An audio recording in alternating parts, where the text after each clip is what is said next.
राधे राधे मित्रों, जय श्री कृष्ण। कार्तिक मास को स्नान के लिए बहुत विशेष माना गया है। इस माह में किसी भी पवित्र नदी में स्नान करना बहुत फलदायी होता है। साल 2023 में कार्तिक मास की शुरुआत 29 अक्टूबर 2023 रविवार के दिन शुरू हो रही है और यह कार्तिक मास 27 नवंबर तक चलेगा। कार्तिक मास का समापन कार्तिक पूर्णिमा के दिन होता है। इस दिन लोग विशेष तौर पर गंगा में स्नान करने जाते हैं। हिंदू धर्म में कार्तिक मास का बहुत विशेष महत्व है। इस मास में श्री विष्णु जी के साथ तुलसी जी की भी पूजा अर्चना की जाती है। इस मास में स्नान, दान, दीप करने से कष्टों से छुटकारा मिलता है। पूरे कार्तिक के महीने में सुबह जल्दी उठकर स्नान करने से विशेष फल की प्राप्ति होती है। कार्तिक के महीने में कथा सुनने का भी बहुत अधिक महत्व माना गया है। कार्तिक मास में तामसिक भोजन का सेवन नहीं करना चाहिए। इस मास में लहसुन, प्याज, मांस और मदिरा का सेवन बिल्कुल नहीं करना चाहिए। कार्तिक का महीना पूजा के लिए बेहद शुभ माना जाता है। कार्तिक मास महात्म्य इस प्रकार से है। मैं सिमरू माता शारदा, बैठे जीवा आए, कार्तिक मास की कथा लिखे कमल हर्षाए। नैमिषारण्य तीर्थ में श्री सूक्त जी ने 88,000 ऋषियों से कहा। अब मैं आपको कार्तिक मास की कथा विस्तार पूर्वक सुनाता हूँ, जिसका श्रवण करने से मनुष्य के सभी पाप नष्ट हो जाते हैं और अंत समय में वैकुंठ धाम की प्राप्ति होती है। सूत जी ने कहा, श्री कृष्ण जी से अनुमति लेकर देव श्री नारद के चले जाने के पश्चात सत्यभामा प्रसन्न होकर भगवान कृष्ण से बोली, हे प्रभु, मैं धन्य हुई, मेरा जन्म सफल हुआ। मुझ जैसी त्रैलोक्य सुंदरी के जन्मदाता भी धन्य है, जो आपकी 16,000 स्त्रियों के बीच में आपकी परम प्यारी पत्नी बनी। मैंने आपके साथ नारद जी को वह कल्पवृक्ष आदि पुरुष विधि पूर्वक दान में दिया, परंतु वही कल्पवृक्ष मेरे घर में लहराया करता है। यह बात मृत्युलोक में किसी स्त्री को ज्ञात नहीं है। हे त्रिलोकीनाथ, मैं आपसे कुछ पूछने की इच्छुक हूँ। आप मुझे कृपया कार्तिक महात्म्य की कथा विस्तार पूर्वक सुनाइए, जिसको सुनकर मेरा हित हो और जिसके करने से कल पर्यंत भी आप मुझसे विमुख न हो।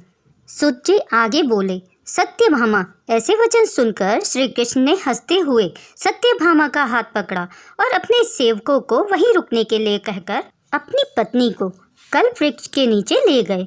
फिर हंसकर बोले, हे प्रिय, 16,000 रानियों में से तुम मुझे प्राणों के समान प्यारी हो। तुम्हारे लिए मैंने इंद्र एवं देवताओं से विरोध किया था। हे कांते, जो बात तुमने मुझसे पूछी है उसे सुनो। एक दिन मैंने तुम्हारी इच्छा पूर्ति के लिए गरुड़ पर सवार होकर इंद्रलोक जाकर कल्पवृक्ष मांगा। इंद्र द्वारा मना किए जाने पर इंद्र एवं गरुड़ में घोर संग्राम हुआ और गौलोक में भी गरुड़ जी ने गौओं से युद्ध किया। गरुड़ की चोंच की चोट से उनके कान एवं पूंछ कटकर गिरने लगे, जिससे 3 वस्तुएं उत्पन्न हुई। कान से तमाकू, पूंछ से गोभी और रक्त से मेहंदी बनी। इन तीनों का प्रयोग करने वाले को मोक्ष नहीं मिलता। तब गौओं ने भी क्रोधित होकर गरुड़ पर वार किया, जिससे उनके 3 पंख टूटकर गिर गए। इनके पहले पंख से नीलकंठ, दूसरे से मोर और तीसरे से चकवा चकवी उत्पन्न हुए। हे प्रिय, इन तीनों का दर्शन करने मात्र से ही सुफल प्राप्त होता है। यह सुनकर सत्यभामा ने कहा, हे प्रभु, कृपया मुझे मेरे पूर्व जन्मों के विषय में बताइए कि मैंने पूर्व जन्म में कौन कौन से दान, व्रत व जप नहीं किए हैं। मेरा स्वभाव कैसा था, मेरे जन्मदाता कौन थे और मुझे मृत्युलोक में जन्म क्यों लेना पड़ा। मैंने ऐसा कौन सा पुण्य कर्म किया था जिससे मैं आपकी अर्धांगिनी हुई। श्री कृष्ण ने कहा, हे प्रिय, अब मैं तुम्हारे द्वारा पूर्व जन्म में किए गए पुण्य कर्मों को विस्तार पूर्वक कहता हूँ, उसे सुनो। पूर्व समय में सतयुग के अंत में मायापुरी में अत्रि गोत्र वेद वेदांत का ज्ञाता देव शर्मा नामक एक ब्राह्मण निवास करता था।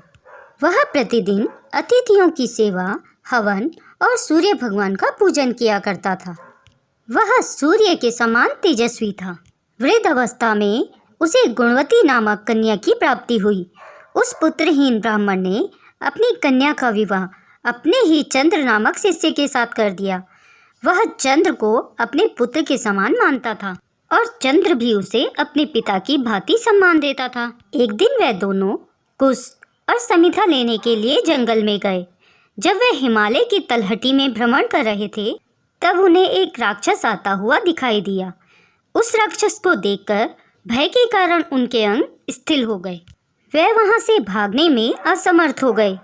तब उस काल के समान राक्षस ने उन दोनों को मार डाला। चूंकि वे धर्मात्मा थे, इसलिए मेरे पार्षद उन्हें मेरे वैकुंठ धाम में मेरे पास ले आए।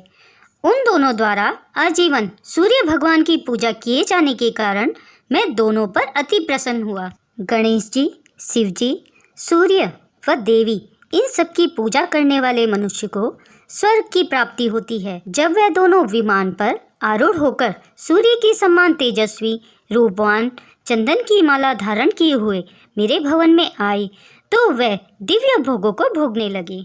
अगर आपको यह कथा अच्छी लगी हो तो इसे लाइक और शेयर जरूर करें। अगर आप मेरा चैनल पहली बार देख रहे हैं तो इसे सब्सक्राइब करें। श्री हरि की कृपा आप सभी पर बनी रहे। इसी शुभकामना के साथ राधे राधे।